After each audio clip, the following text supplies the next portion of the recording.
Hi friends, अभिमान academy की इस एनसीईआरटी की ज्योग्राफी की श्रृंखला में एक बार फिर से आपका स्वागत है।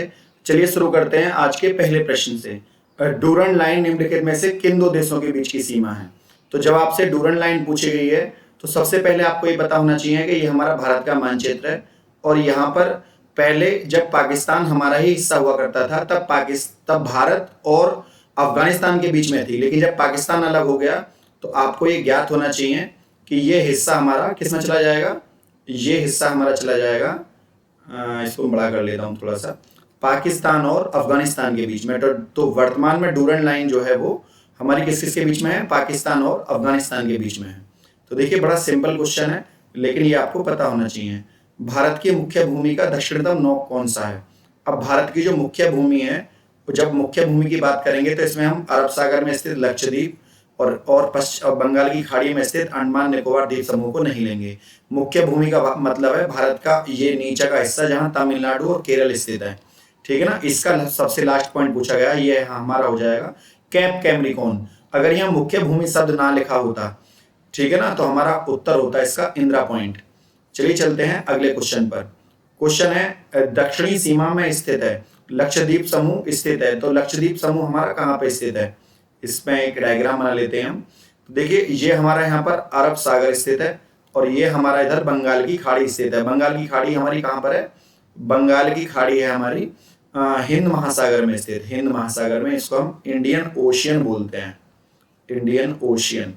तो ठीक है, लेकिन हमसे पूछा गया है लक्षद्वीप समूह। तो लक्षद्वीप समूह किधर है? अरब सागर में। ये आपसे पूछा गया था पीसीएस 2018 में सवाल कि लक्षद्वीप समूह कहाँ स्थित है। आप पेपर उठाकर देख लीजिए, अरब सागर में स्थित है। इस तरह का प्रश्न यहाँ पे पूछा गया है। अगला क्वेश्चन है भारत का दक्षिणतम स्थान इंदिरा पॉइंट स्थित है। अब भारत का दक्षिणतम स्थान इंदिरा पॉइंट जो है वो कहाँ पर स्थित है? देखिए भारत की स्थिति कुछ ऐसे है और इंदिरा पॉइंट जो है यहाँ पर जो हमारा अंडमान निकोबार द्वीप समूह है, सबसे आखिरी पॉइंट है भारत का। तो ये कहाँ पर स्थित है? अंडमान निकोबार द्वीप समूह में स्थित है भारत का दक्षिणतम पॉइंट। ठीक है, चलिए चलते हैं अगले क्वेश्चन पर। भारत का सबसे दक्षिणतम बिंदु कौन सा है? अब भारत का सबसे दक्षिणतम बिंदु पूछा है। देखिए अखंड भारत का पूछते तो कैप कैमरिकॉन होता, लेकिन भारत का सबसे दक्षिणतम पूछ लिया तो यहाँ पर हमारा क्या हो जाएगा? इंदिरा पॉइंट हो जाएगा, जो कि हमारा अंडमान निकोबार द्वीप समूह में स्थित है। सबसे आखिरी पॉइंट ये है हमारा, ठीक है।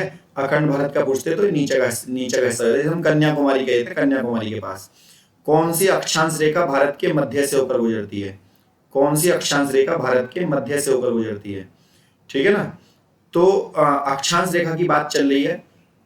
देखिए ये जो है भारत का ये पूरी पृथ्वी है। यहाँ पर तीन रेखाएं हैं, ऊपर वाली रेखा कर्क रेखा, बीच वाली रेखा भूमध्य रेखा विषुवत रेखा, नीचे वाली मकर रेखा। अब भारत की जो स्थिति है वो कर्क रेखा पर है, भारत कर्क रेखा पर है। तो कर्क रेखा के पास भारत की कौन सी रेखा जाती है? कर्क रेखा के पास से भारत देखो ये रेखा जाती है, भूमध्य रेखा। लेकिन आपसे पूछा गया कौन सी रेखा भारत के मध्य से होकर गुजरती है। तो भारत के मध्य से कौन सी गुजरती है? बीचों बीच से कर्क रेखा गुजरती है। लेकिन भारत के पास से कौन सी जाती है? जो मतलब भारत से नहीं गुजरती पर भारत के पास से जाती है, वो है कौन सी है? वो है मकर रेखा। और सबसे नीचे सबसे दूर कौन सी है भारत के? वो है मकर रेखा। तो ये आपको तीनों ही रेखाएं पता होनी चाहिए। अगला क्वेश्चन है कौन सी रेखा दक्षिणी गोलार्ध के भूमध्य रेखा के समांतर 23.5 डिग्री अक्ष पर खींची हुई है? ठीक है ना। आपसे क्या पूछ लिया गया है? दक्षिणी गोलार्ध में भूमध्य रेखा के समांतर। देखिए ये दक्षिणी रेखा में भूमध्य रेखा के समांतर, दक्षिणी गोलार्ध में भूमध्य रेखा के समांतर। अब जब बात पृथ्वी की आती है तो ये हमारा दक्षिण नीचे का जो है, देखिए ये जो बीच की रेखा है ये 0 डिग्री पर स्थित है। इसके ऊपर नॉर्थ हेमिस्फीयर है, इसके नीचे साउथ हेमिस्फीयर है, नॉर्थ हेमिस्फीयर है ना, उत्तरी गोलार्ध और दक्षिणी गोलार्ध। तो इसके जो समांतर होगा वो नीचे क्या होगा? कर्क रेखा। तो यहाँ पर इसका उत्तर हो जाएगा कर्क रेखा। अब इसको याद रखें कर्क रेखा को। श्रीलंका को भारत से अलग कौन करता है? देखिए पहले जो क्वेश्चन आता था, पहले क्वेश्चन ये आता था, भारत का मानचित्र है, यहाँ पर हमारा श्रीलंका है। तो पहले क्वेश्चन ये आता था पाक जलडमरू मध्य है, कौन सी जल संधि है? तो अब ये नहीं पूछते कि पाक जल संधि या पाक जलडमरू मध्य है या रामेश्वरम बांध बना हुआ है, ये नहीं आते क्वेश्चन आता है भारत को अलग कौन सा करता है। तो या तो खाड़ी पूछ लेगा या पर्वत श्रेणी पूछ लेगा। तो मन्नार की खाड़ी जो होगा ना, इसका उत्तर मन्नार की खाड़ी आपका सही आंसर हो जाएगा, मन्नार की खाड़ी। ठीक है ना। अगला क्वेश्चन देख लेते हैं। अगला क्वेश्चन है लक्षद्वीप समूह के द्वीपों की उत्पत्ति निम्नलिखित में से किससे हुई है? लक्षद्वीप समूह की बात करते हैं तो देखिए लक्षद्वीप समूह हमारा यहाँ पर बना हुआ है, यहाँ हमारा लक्षद्वीप समूह है, यहाँ हमारे अंडमान निकोबार द्वीप समूह है। तो लक्षद्वीप समूह में द्वीपों की उत्पत्ति किससे हुई है? प्रवाल भित्तियों से हुई है, कोरल रीफ्स बोलते हैं इनको, CORAL, coral, REEFS, coral reefs.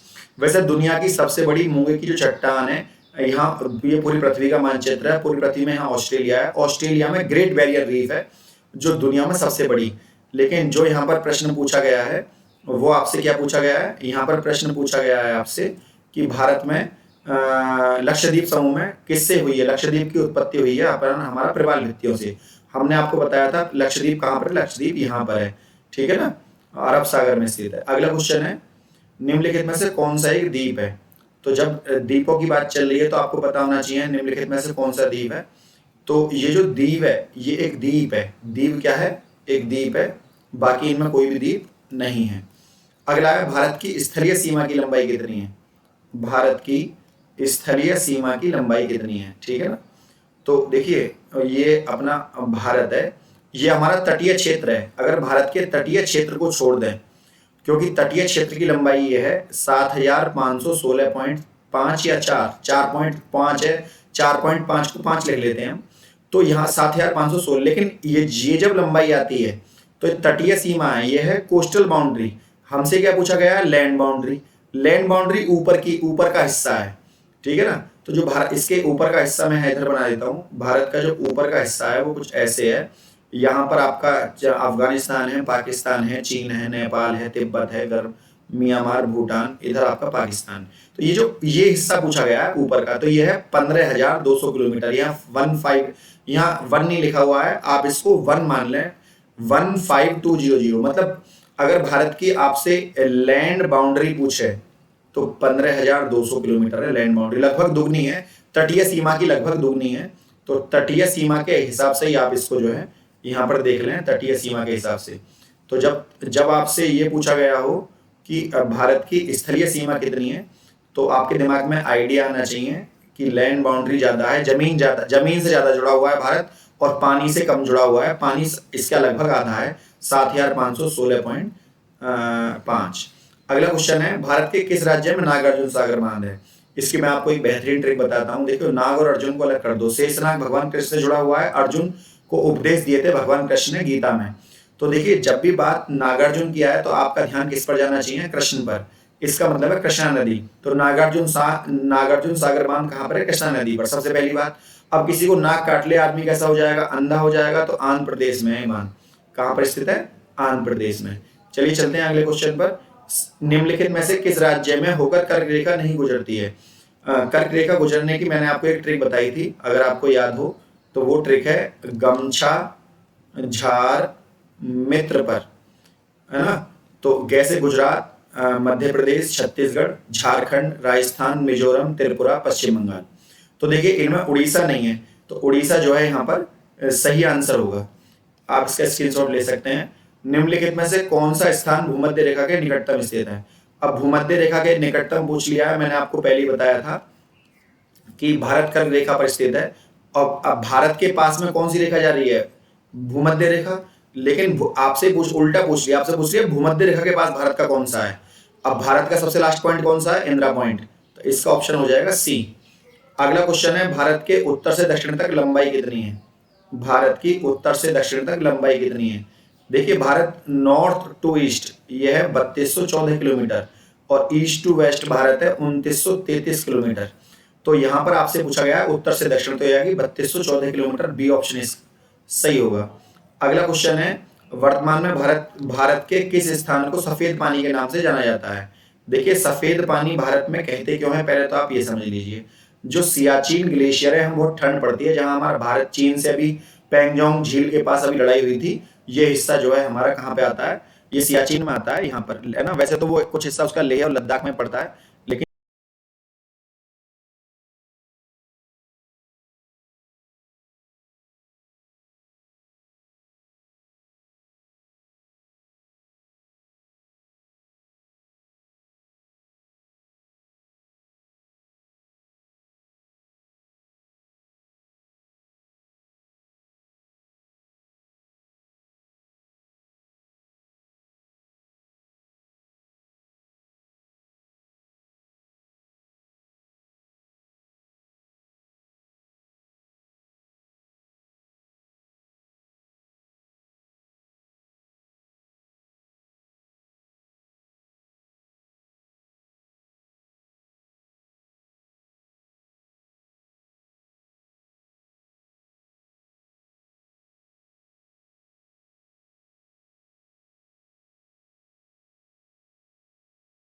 बात है कि सियाचिन में पूछा क्या गया है, ठीक है ना। सियाचिन में क्या मतलब किस आधार पर इसको बांटा गया है, किस आधार पर इसको देखा गया है। तो ये जो छोटे छोटे पॉइंट होते हैं कुछ, ठीक है ना। तो ये आपको सबसे पहले, हाँ आप देख लें कि आपसे जो पूछा गया है वो क्या है, सियाचिन ग्लेशियर, है ना। मैं इसका थोड़ा सा डायग्राम बना देता हूँ। देखिए सियाचिन ग्लेशियर पहले यहाँ पर पाकिस्तान था, अब भी है, और यहाँ पर अपना भारत है। तो भारत सियाचिन, यहाँ जमीन आ रही है बीच में, तो पहले झगड़ा भारत पाकिस्तान के बीच में था, अब वर्तमान भारत चीन के बीच में भी है। लेकिन यहाँ मध्य झगड़ा जो पूछा गया इंटरनेशनल कोर्ट में भी बात गई थी, वो भारत पाकिस्तान को लेकर गई थी। तो आप इस पे बिल्कुल भी जो है कंफ्यूज ना हो। अगला क्वेश्चन देख लेते हैं। भारतीय क्षेत्र में दो ज्वालामुखी कौन कौन सी हैं। देखिए बैरन द्वीप और नारकोंडम, वैसे तो ये सब भारत की द्वीप है, लेकिन दो ज्वालामुखी द्वीप पूछ लिए हैं, तो बैरन और नारकोंडम द्वीप जो है यहाँ पर स्थित है। अगला क्वेश्चन, क्वेश्चन नंबर 19, भारत का सुदूर पश्चिम बिंदु कौन सा है। देखिए भारत का सबसे पश्चिमतम पश्चिम बिंदु पूछ लिया है, तो भारत के पश्चिम में वेस्ट में पड़ता है, देखो गुजरात। तो पहली बात तो राजस्थान जिसमें आ रहा है वो गलत हो जाएगा, ठीक है ना। ऊपर से फिर 23 डिग्री का गुजरात का क्या मतलब, 68 डिग्री 7 मिनट सही है पूरब में। तो ये जो है भारत की स्थिति है, इसकी सुदूर पूरब की, पश्चिम की सॉरी, ठीक है ना। तो यहाँ पश्चिम की पूछी गई है। सिलवासा किसकी राजधानी है, ठीक है ना। आपसे पूछा गया है सिलवासा किसकी राजधानी है, तो सिलवासा राजधानी है दादरा एवं नगर हवेली की। बड़ा बेहतरीन क्वेश्चन है, पेपर में आ जाता है। सियाचिन क्या है ना, आपसे पूछा गया है सियाचिन क्या है, ठीक है। सियाचिन भारत और पाकिस्तान के बीच हिमनद का सीमांत क्षेत्र है, भारत पाकिस्तान के बीच मरुस्थलीय सीमांत क्षेत्र है, भारत चीन के बीच सीमांत का क्षेत्र है, या भारत म्यांमार के बीच सीमांत का क्षेत्र है। तो सिंपल आपसे इस, क्योंकि इसमें पूछा गया था कि जो सियाचिन है, सियाचिन किस किस के बीच में स्थित है, तो क्वेश्चन भारत और पाकिस्तान के बीच हिमनद का क्षेत्र आपसे यहाँ पूछा गया है। तो आप यहाँ पर ए पे आप यहाँ पर टिक लगा देंगे, भारत पाकिस्तान के बीच हिमनदी का क्षेत्र है, जो बर्फ पड़ी रही है, इसलिए इसको सफेद पानी भी कहा जाता है, मैंने आपको अभी पिछले प्रश्न में बताया था। डंकन पास किसके बीच में स्थित है, डंकन पास, है ना। डंकन पास, ये क्वेश्चन इतनी बार आ चुका है कि आप इससे बोर हो गए होंगे, और बार बार आता है। तो ये छोटा अंडमान और दक्षिणी अंडमान के बीच में, आप इसको भूले ना, छोटा अंडमान और दक्षिणी अंडमान के बीच में डंकन पास स्थित है। निम्नलिखित में से कौन सा कथन असत्य है, इनमें से कौन सी बात गलत है, आपको ये बतानी है कौन सा कथन। भारत का क्षेत्रफल 29.33% पर्वतीय क्षेत्र है, तो भाई ये बात तो ठीक है, ठीक है। भारत के क्षेत्रफल का 27.7% भाग पठारी है, ये भी बात ठीक है। आप इन फिगर को याद रखें जरूर। भारत के क्षेत्रफल का, इस क्वेश्चन को मैंने इस तरीके से बनाया है कि आपको इसमें बहुत सारा डाटा मिलता है। भारत के क्षेत्रफल का 48% भाग मैदानी है, ये आपका बिल्कुल सरासर गलत है, क्योंकि भारत का इतना हिस्सा मैदानी नहीं है। और भारत के अक्षांश से 8 डिग्री 4 मिनट से 37, ये भी बिल्कुल सत्य है। तो इसमें सी ऑप्शन आपका जो है बिल्कुल गलत हो जाएगा। आपसे गलत पूछा गया था कि आपका गलत कौन सा है, तो यहाँ पर सी ऑप्शन जो है आपका गलत हो जाएगा कि असत्य पूछा गया था आपसे यहाँ पे, तो आप इसको असत्य को, अच्छा चलिए चलते हैं नेक्स्ट क्वेश्चन पर, ठीक है ना। कई बार ये होता है पेपर में आपसे भारत की भौगोलिक स्थिति के संबंध में निम्नलिखित में से कौन सा कथन सही है। भारत की भौगोलिक स्थिति के बारे में पूछा गया है, यह विषुवत रेखा के उत्तर में स्थित है। देखिए ये बात तो बिल्कुल 100 आने सही है कि ये 3 रेखा है, और भारत विषुवत रेखा के उत्तर में ऊपर है, ये विषुवत रेखा है और भारत यहाँ पर है, तो ये तो सही है पहली बात। 8 डिग्री 4 मिनट से 37 डिग्री 6, ये भी सही है। देखिए जब दो बात सही होगी तो सीधी सी बात है उपयोग सही होगा। 68 डिग्री 7 मिनट पूर्व से 97 डिग्री 25 मिनट, ये भी 100 आने सही है। अब इसका उत्तर हो जाएगा डी, तो इसका डी ऑप्शन जो है बिल्कुल करेक्ट होगा, ठीक है ना। चलिए चलते हैं अगले क्वेश्चन पर। भारत के उत्तर में मैदान से संबंधित निम्नलिखित में से कौन सा कथन असत्य है। उत्तर का वैशाल मैदान गंगा ब्रह्मपुत्र और नदियों का मैदान है, ये बिल्कुल सही है। भारत, क्योंकि देखिए भारत का जो ऊपर का हिस्सा है, भारत का जो नॉर्थ है, ये देखिए ये यहाँ पर सिंधु नदी तंत्र, गंगा नदी तंत्र, और यहाँ से ब्रह्मपुत्र नदी आती है। नेपाल से कोसी नदी भी आती है, जो अर्णावती इंद्रावती के नाम से भी भारत में एंट्री करती है ना। और ये आपका पूरा गंगा नदी तंत्र, रुद्रप्रयाग, कर्णप्रयाग, विष्णुप्रयाग, प्रयागराज, काशी, और ये पानी बह रहा है सारा उत्तर में, तो ये तो बात सही है पहला वाला। दूसरा है यह नवनिर्मित मैदानी प्रदेश है, सही बात है, मिट्टी के द्वारा बहाकर लाया गया है। इस मैदान का प्रकार चिरनोजम है, देखिए चिरनोजम प्रकार नहीं है इसका, ये गलत हो जाएगा, तो यहाँ पे ये पूछा गया था कौन सा गलत है, तो यहाँ पे सी गलत है। इस मिट्टी का निक्षेपण 400 मीटर से 3000 मीटर की गहराई तक है, ये बात भी सही है, मिट्टी बहुत फैलाई है, इसको खादर कहते हैं गंगा का, है ना, इसको क्या कहते हैं, गंगा का खादर कहते हैं, गंगा का। तो यहाँ पर इस लिहाज से हमारे जो प्रश्न का उत्तर है ये जो दिया हुआ है चेरनोजम प्रकार, चेरनोजम मिट्टी का प्रकार नहीं है हमारा, ये गलत हो जाएगा, ठीक है ना। अगला क्वेश्चन है संशोधित प्रदेश संघ शासित प्रदेश दादर एवं नगर हवेली भारत के निम्नलिखित में से किस राज्यों के बीच में स्थित है। आपसे जो पूछा गया है संघ शासित प्रदेश पूछ लिया गया है, और संघ शासित प्रदेश में किस किस के बीच में स्थित है, दादर एवं नगर हवेली, दादर एवं नगर हवेली।